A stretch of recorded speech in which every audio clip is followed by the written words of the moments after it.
Welcome to day 2352 of What You Up To Now. Sharon Horne-Ellstrom here.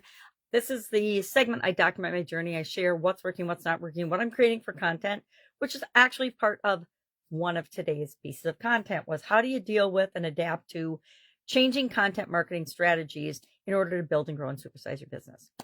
So I shared 8 different strategies and tactics. One that I need to implement and use in my own life and my own businesses, as well as continuing to coach and help other people to use it. I personally haven't done it. I'm a resistor. I'm actually a technological resistor, which is kind of funny because I love new things. I love adapting. I love knowing how things work. Yet I am not an early adopter of different technologies and things. Just ask my kids, they'll tell you. So talked about different strategies for dealing with change and content marketing strategies and trends and changing things and how to use those for our business. Didn't go into a lot of depth and still talked for over 10 minutes. So I try to keep it short and succinct, but some days I just get off on tangents and ramble. For the Let's Grow annual challenge the Let's Grow annual challenge today, we're talking about step 2 in the SOAP framework, which is options. And so we talked about different ways to brainstorm at least 10 different options to start to fill the gap between where we are and where we want to be. And usually financially, we get in our mind just a couple of options, which is why I push whenever we're using the SOAP framework to come up with at least 10 things. So today, Kylie in guide 2 of the Let's Grow annual challenge private Facebook group page, which is what I was trying to say a minute ago, is it talks about how she applies the SWOT analysis, which is strengths, weaknesses, opportunities, and threats. And I'm going to actually do that today for thinking about mine and the financial area that I'm working to improve as well. So I set it up on my sheet in my notebook because I always have a book. Every year I have a challenge book just like everybody else. And I do the challenge right along with everybody because I, number one, want to benefit from it. I do an annual challenge because I've done an annual challenge for decades. I can't remember how long now. I probably started doing them when I was a teenager. It's like, okay, what do I want to focus on this year and improve and get better at? And sometimes it was sports, which never really worked out that well for me because I'm not particularly athletic, but I did learn and I did grow and I did try different things that I probably never would have tried otherwise.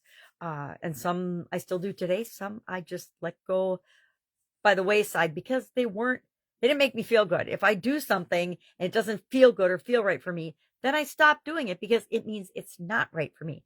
Now, there's always that learning curve hump that you have to get over to know if something's right for you or not. But once I put enough energy and effort into something and I get to that point, it's either a go or no go for me. I'm that way with relationships now too. It's like, I know that people come in and out of our lives for a reason and for a season. And once I know that reason, it determines whether they're a seasonal visitor in my life or whether they're a lifelong friend, acquaintance, relationship, etc. But this month we're focusing on financial growth and areas of finance. So we're applying the SWOT framework to that. I like to use different tools. Not every day I share a tool, but a lot of days of the year I share a different tool because there are literally thousands and thousands, if not hundreds of thousands or millions of tools and tips and techniques and strategies that we can use to make our life better and easier and work for us. You know, people have done whole businesses just on morning routines. They've done whole businesses on habits, or affirmations or hypnosis and meditations. I mean, there's literally thousands of meditation coaches and different type coaches on any little tool that you would want.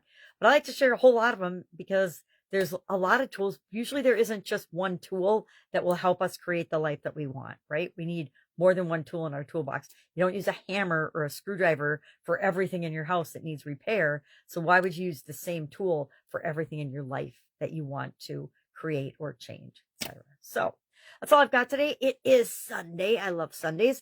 It's also the last day of our 4th of July holiday weekend here in the USA. So I'm going to make the most of that with my family. If I can help you in any way, just ask, right?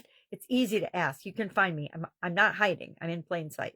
You can ask actually right below wherever you see me in a video or things. If you happen to be catching me live on Facebook, which is really hard right now because Facebook is doing all kinds of algorithmic behind the scene changes to try to get us all to quit using our pages, apparently, which is probably going to happen at the end of this year for me.